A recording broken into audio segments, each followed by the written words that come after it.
Hello friends, welcome to GK Sports India YouTube channel, and this is the Kumbi-Gikku show. Asia Cup 2025 is over, but not without drama.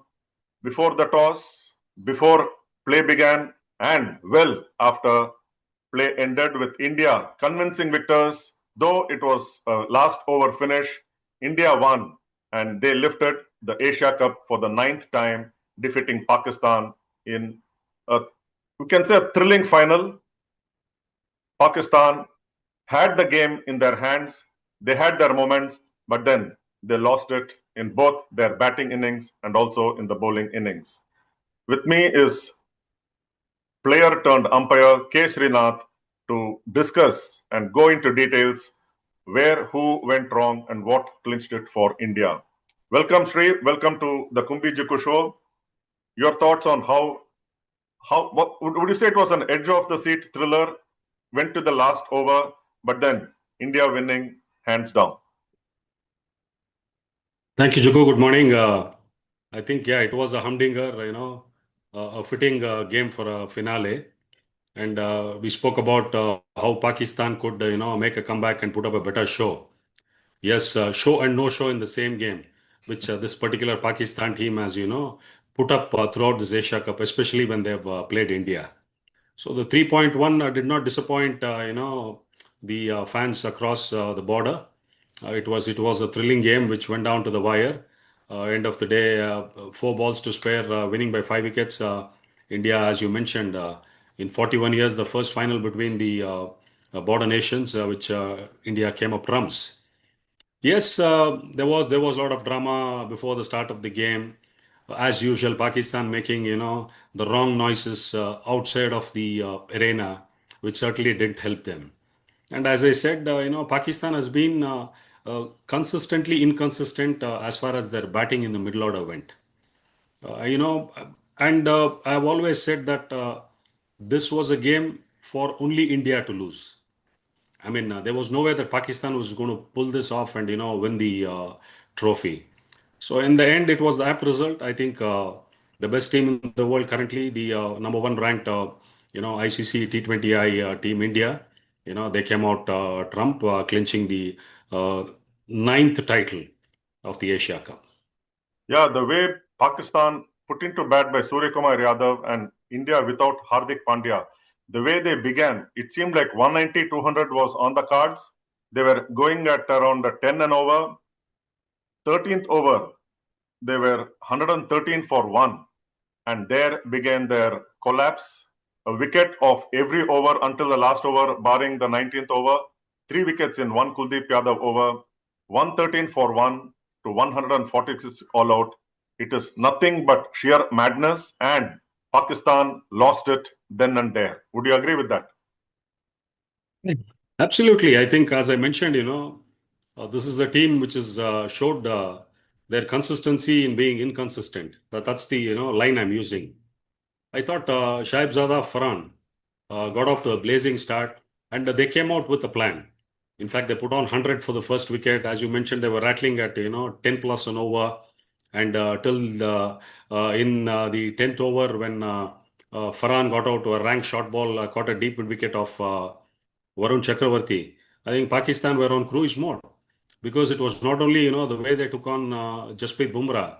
They hit him for boundaries, took him for sixes, and he went for plenty in the first 2 overs he bowled.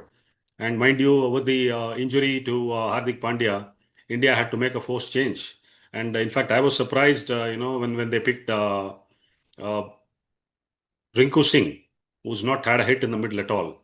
And in the end, one hit that clinched the cup for India. Anyway, Shivam Dube had to take the new ball, and he had bowled well in the previous outing against Pakistan. He had applied the brakes on them. But they were getting those boundaries, and Fakhar Zaman played second fiddle to start with. And the beauty was they had a plan. When the boundaries or sixers were hit, they immediately rotated the strike, which put the Indian bowlers off track. But as usual, once Farhan got out and Fakhar followed, I think it was just harakiri, and they had no clue as to what they wanted to do. Did they aim far too ahead of their game plan, or they were over ambitious? because as you mentioned, certainly at that point in time, 190, 200 was on the cards. Even 180, 190 would have been tough for India to chase. Mind you, it's a final. And again, credit to the way the Indian spinners bowled. I think throughout this Asia Cup, they've had a stranglehold on all oppositions they've played. Especially Kuldeep Yadav, who was taken to the cleaners in the first couple of overs, came back strongly, picked up three in the last over he bowled. Two from Aksar, two from Varun Chakravarti. 8 wickets between the three spinners. 12 overs, they conceded 80 odd runs. It's just not about the economy. It's about picking wickets, bowling aggressively. I think, at the halfway mark, 146, I think, everybody thought it was a cakewalk for India. Rest, what followed in the second half was again, a drama that unfolded that nobody could even imagine. Yes, and when India bowled out Pakistan for 146, we all thought it would have been a cakewalk considering the kind of starts they have been provided, especially by Abhishek Sharma. But Pakistan did well in the power play, restricting India to about 20 odd for 3 wickets. Abhishek Sharma gone for his first single digit score in this tournament. And we all thought that Pakistan would pull back and create an upset of sorts. But then the cool, calm headed of Tilak Verma, Sanju Samson, who also used his experience, and Shivam Dube, they just took it away from Pakistan. How good were those two partnerships? 50 plus between Tilak Verma and Sanju, and Tilak Verma and Shivam Dube for 2 consecutive wickets. Yeah, to start with, I just want to dwell on the first 3 wickets that fell well within the power play. I think Shaheen Shah Afridi was on top of his form as far as bowling went.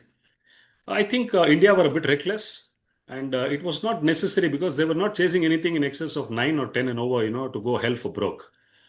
In fact, Abhishek Sharma is known to play the way he played. A slow one, first ball from Fahim. He tried to drag it from outside the off stump, wide outside the off stump, got caught at mid on. But I thought, Shubman Gill was a bit restless. I mean, he's known for his calmness, the sort of, composure he can bring to the middle. And again, it was a disappointing end as a batter for Surya Kumar Yadav. He's had a horrendifying and a forgettable Asia Cup, barring the 47 not out he made against Pakistan in the first game. Otherwise, he's come up as a cropper, as a batter in this whole Asia Cup tournament. But for his captaincy, I think he would have struggled even, to sustain a place in the side as a batter because the sort of form he's gone through in the last 1 year in the T20Is he's played, he struggled for form. But having said that, reckless batting, India just looked like they wanted to finish the game off in 15 overs. I mean, there was no net run rate involved in this. It was a final. Even India could win in the last ball of the 20th over. It was just the calmness and planning they required. But that was brought to the table at 24-3. Pakistan were tails up. And the 57-run partnership for the fourth wicket between Sanju and Tilak Verma, brought India back into the game. And Pakistan were just, drooping their shoulders. Again, Sanju, an ill-timed shot at that point in time. Pakistan were again back in the game. But Shivam Dube played some outstanding shots. A brilliant cameo of 33. Again, his timing. Getting out on the last ball of the 19th over, leaving 10 in the last over for Tilak Verma and, the new batter who walked in, Rinku Singh. But having said that, Rinku walked in, just played one ball and got the trophy in India's pocket. Well, I don't think Tilak could have played a better knock in his short career. I think this knock of his would not only, boost his confidence, but this will be remembered for a very, very, very long time. 22-year-old youngster, we always talk about his prowess, his, deeds that he's achieved in IPL in a short time. But come international cricket, a final of an Asia Cup, playing against the arch rival Pakistan, where there's always been so much of needle, and 3 down coming into bat, his choice of shots, shot selections were amazing. I think here is a kid who's there for the future. No two things about it. I mean, his approach to the game is totally no nonsense. And he's somebody who's adapted to situations so well. Prolific run getter at number 3. He was forced to bat at number 4 in this tournament because Surya had to come in at number 3.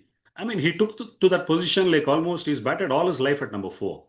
I mean, this is a very welcome sign for India moving forward because when the chips are down, you require somebody with that sort of balanced approach to the game.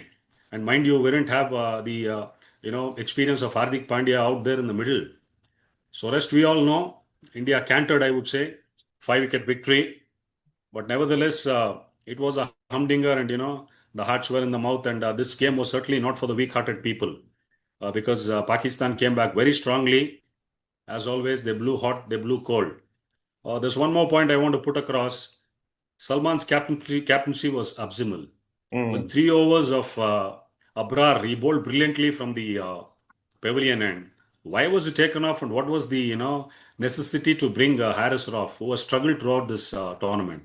17 runs in that over tilted the game back in India's favor, and Abrar was forced to bowl from the other end, where he went for 12 odd in that over. I think that sealed the game for India. Captaincy lapses because his form with the bat was very poor throughout the tournament, Salman, and his captaincy hardly inspired. I think, overall, Pakistan lost a big plot, having left out seniors like Babar Azam and, Rizwan, looking at trying to rebuild this side. And I have never seen Mike Hassan being so animated, because I watched him in close quarters. He's been part of RCB in the IPL, but I've never seen him being so animated. I mean, it showed it all. I think they were under the pump. They were totally under pressure. But again, when I say the way Indians handle pressure was something amazing. That's what, allowed them to kick off and finish the game off in style. Certainly, in India-Pakistan final, the pressure and all the eyes on this game, of course, India handled. How did India handle pressure better than Pakistan? Is it just the mindset? Is it just the experience? Or is it the record of winning continuously against Pakistan that also works in such crucial encounters?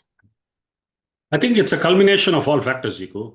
I mean, one is experience, having played in many finals. Recently India won the T20 World Cup, having been in the finals so many times, having won the Asia Cup 8 times previously. And in the last decade or so, they've steamrolled Pakistan, especially in the T20 format. Also, they've had an edge in the ODI format. When you talk about pressure, because these boys, the last 18 years, many of them have been part of the high profile Indian Premier League. There's so much of pressure that comes into this tournament, and there's so much hype and so much, fever about this tournament. And mind you, you are competing with the best in the business. Unlike, other leagues span world, it could be the PSL, it could be the Bangladesh, it could be Australia or CPL. I mean, all these tournaments don't attract the best in the business. So having rubbed shoulders with the best in the business in the dressing room, I think it's given these boys that sort of freedom to embrace pressure so easily. And when you play under lights, under big crowds, especially when you play in a stadium like Narendra Modi Stadium, which can hold on to 1.3 lakhs. I mean, you need nerves of steel to go out there and perform. So, and number two is the freedom to express. There is no fear of failure with this young Indian unit, and each one of them has got a role defined for what he needs to do. That's what they are known for, and that is the brand of cricket this current Indian team has been playing for the last 18-24 months, which has put the results in front of them. So I think mentally these boys are superior. They are very strong. And as Surya mentioned, what do you do before a India-Pakistan game? We take it as another game. Switch off the mobile, shut the social media, focus on what you need to do on the pitch. Whereas it was vice versa for Pakistan. They were just going to, try and going hell for broke through social media, trying to, garner attention. And it was really stupid on the part of somebody like Mohsin Naqvi, who heads the ACC as a chairman and also as a sitting minister for external affairs, I think, or internal ministry in Pakistan, makes such frivolous statements, which speaks volumes of their, what do I say, insensitivity, their approach towards the whole game per se. Yeah, there was, of course, any India-Pakistan match is not without any drama, but this drama before the match, where at the toss, for the first time perhaps, we had two commentators talking individually to two different captains. That itself was not a good sight at all. Why? They could have had at least a neutral commentator to just finish it off. It's after all a toss, and who bats first, who bats second. But then the drama unfolded even well after India won. We were seeing this imaginary trophy Surya Kumar Yadav was holding, his usual animated style of imitating Leo Messi or Rohit Sharma. when they lifted the respective World Cups, lifting the imaginary trophy. That was not a sight at all after you have won, worked hard, won everything, gone unbeaten into the final, winning the final, but not being able to lift the trophy. Could it have ended in a much better way than how it ended? I mean, absolutely. Anybody who's a winner would definitely want to lay their hands on the coveted trophy, receive their medals, have a photograph, and the celebrations work out that way. In fact, if I remember once, Sharad Pawar, when he handed over the trophy to the Australian team, he literally was, pushed off the podium after they received the trophy, and the Australian teams were celebrating. I mean, the trophy is there for the winners. The trophy is there for the runners. Whoever is coming there to present the trophy has got nothing else to do but for handing over the trophy. In this whole fiasco that happened, you spoke about the toss. I mean, there's a rooster that the broadcast, have beforehand saying that who would do the toss, who would be doing the pitch report, who would do the presentation, and all these things. And when they had decided on Ravi Shastri being there, so they didn't want to, change the rooster in the last moment. Well, that itself left a poor taste.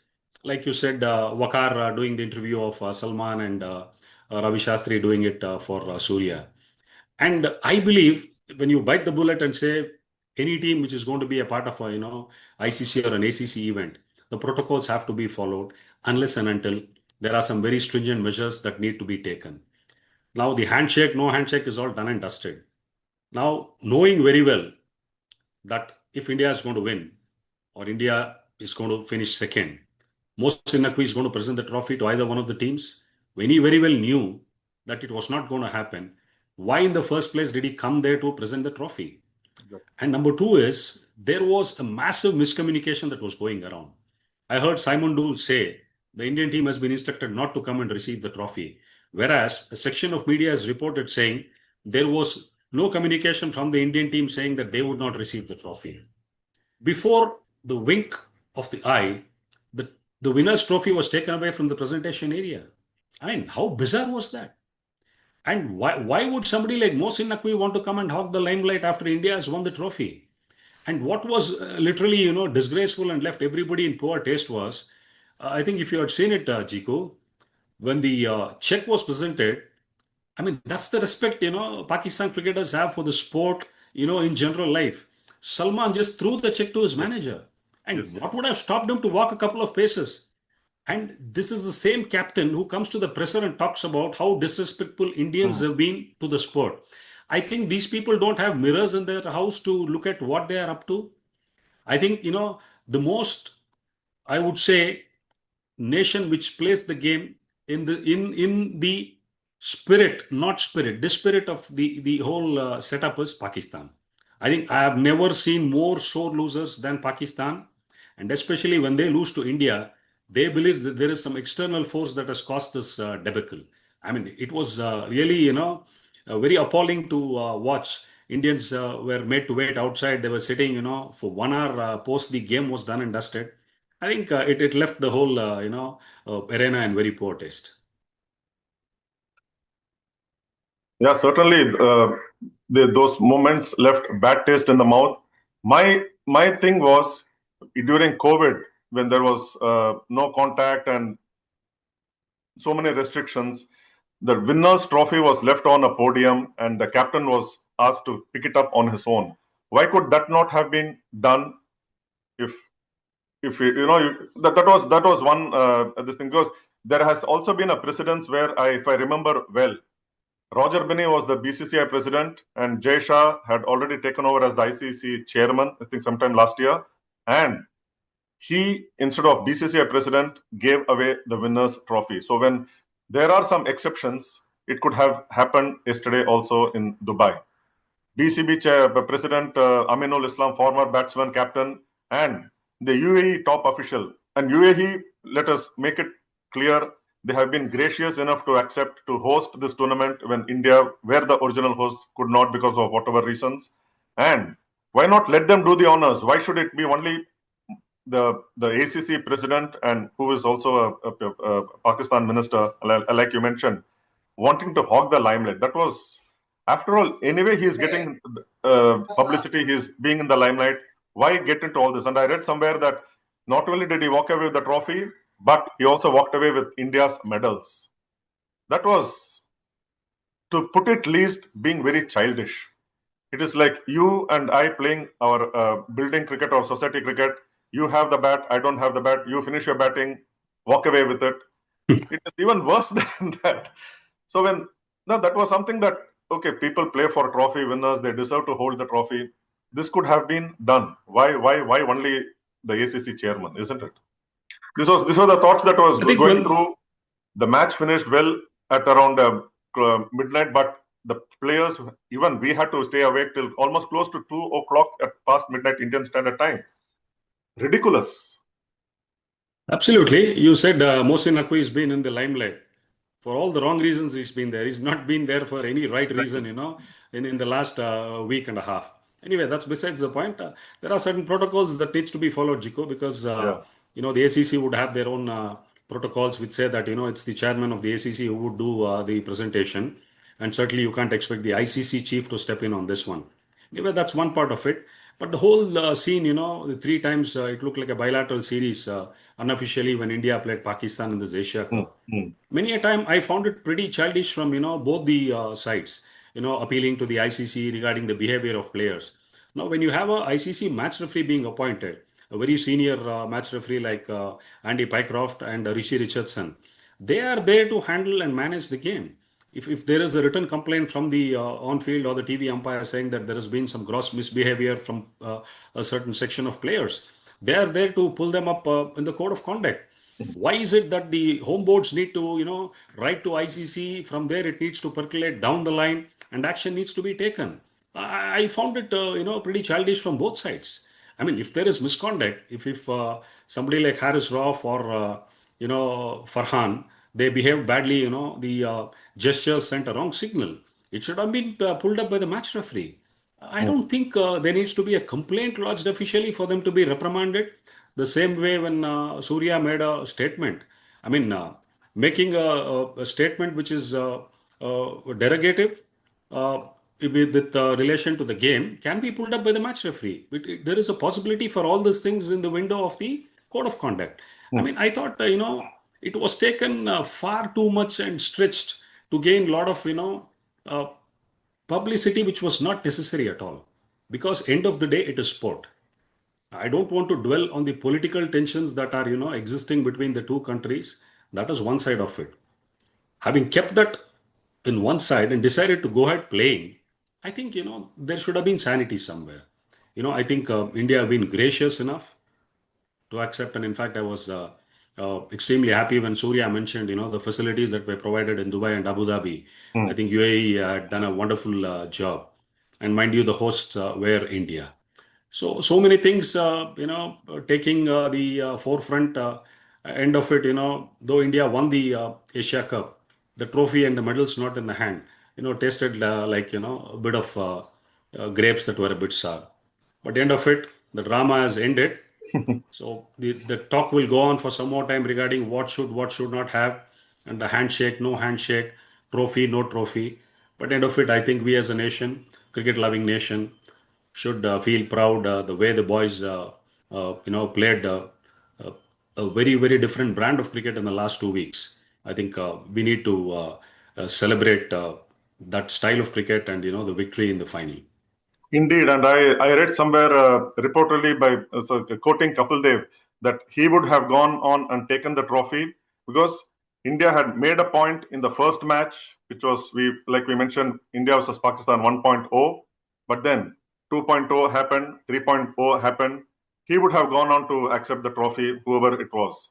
And this drama, we believe, ends here, but it certainly is going to continue because I read somewhere that BCCI Secretary Devjit Saikia is going to write to ICC or bring up this matter at the ICC conference whenever that is happening soon and protest against ACC chairman's actions of walking away with the trophy and India's medals. So that's something which is going to unfold in the coming days. So on that note, yes, we have to celebrate India's victory and hopefully the trophy and the medals are handed over to India, which they deservingly have to lay their hands on.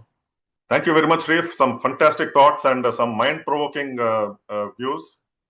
Thank you very much. And until the next tournament, which is not far away, see you soon. And thank you, viewers. Thank you for your patience. Bye-bye. Thank you.